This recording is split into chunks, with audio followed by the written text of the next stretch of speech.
తమిళనాడు రాజకీయం చకచకా మలుపులు తిరిగింది. ఇప్పుడు ఎలాంటి మలుపులు అంటే, ప్రజలు ఎన్నుకున్నది విజయ్ని, ఓడించింది డిఎంకే కూటమిని. డిఎంకే ఒక్కళ్ళని కాదు, కూటమి మొత్తాన్ని. ఓడించిన కూటమి వాళ్ళు గెలిచినటువంటి కూటమిని అధికారంలోకి తీసుకొస్తున్నారు. ఈ విషయాన్ని స్వయంగా డిఎంకే స్టాలినే ప్రకటించాడు. ఎలాగా, ఇప్పుడు కాంగ్రెస్ మాత్రం డిఎంకేతో చెప్పకుండా వెళ్ళిపోయింది. అందుకు డిఎంకేని తిట్టింది, తిట్టకుండా తిట్టింది అదే కాంగ్రెస్ని. విడిగా కాంగ్రెస్తో అసలు కూటమిలో కలవభూమికి జీవితంలో అని కూడా ప్రకటించింది. ఈవెన్ అక్కడ లోక్సభలో కూడా రాజ్యసభలో కూడా కాంగ్రెస్ కూటమితో మాకు సీట్లు వద్దు, మాకు సపరేట్గా ఇవ్వమని అడిగింది. దెన్ అక్కడ ఒక కాన్సెప్ట్ అయిపోయింది. రెండవది సిపిఐ, సిపిఎం, విసికే, ఐయుఎంఎల్, ఈ నలుగురు కూడా స్టాలిన్తో కూర్చున్నారు. మొన్ననే సిపిఐ, సిపిఎంలకి మీ ఇష్టం, మీరు నిర్ణయం తీసుకోండి అని చెప్పాడు స్టాలిన్. దాంతో వాళ్ళు విజయ్కి మద్దతు ప్రకటించారు. వాళ్ళ పార్టీ ఎగ్జిక్యూటివ్ మీటింగ్స్ పెట్టుకుని మరి.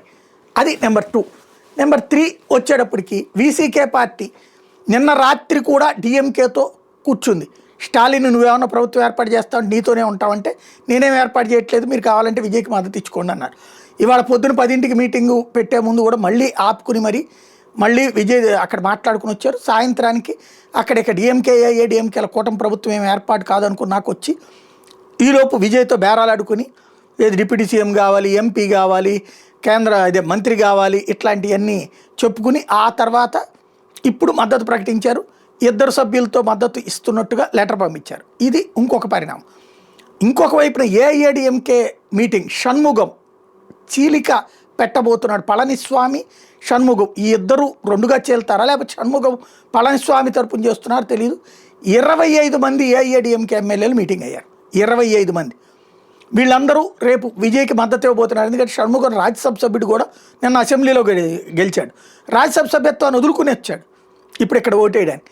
తద్వారా తను ఈ 25 మంది ఎమ్మెల్యేలతో, అంటే రేపు విజయ్ ఫ్లోర్ టెస్ట్ పూర్తయిపోయిన తర్వాత బలమైనటువంటి శక్తిగా తయారు చేయడానికి విజయ్ని, ఇప్పుడు విజయ్కి మనుషుల అవసరం ఉంది కాబట్టి, జయలలితకి ఇదివరకు సెంగస్టియన్ లాంటి వాళ్ళు ఎట్లాగో, కరుణానిధికి స్టాలిన్ ఎట్లాగో, అట్లాగ ఒక బలమైనటువంటి శక్తిగా ఉంటే కనుక తనకి మంచి లైఫ్ వస్తుంది కదా అని చెప్పేసి ఇప్పుడు షణ్ముగం చూసుకుంటున్నాడు.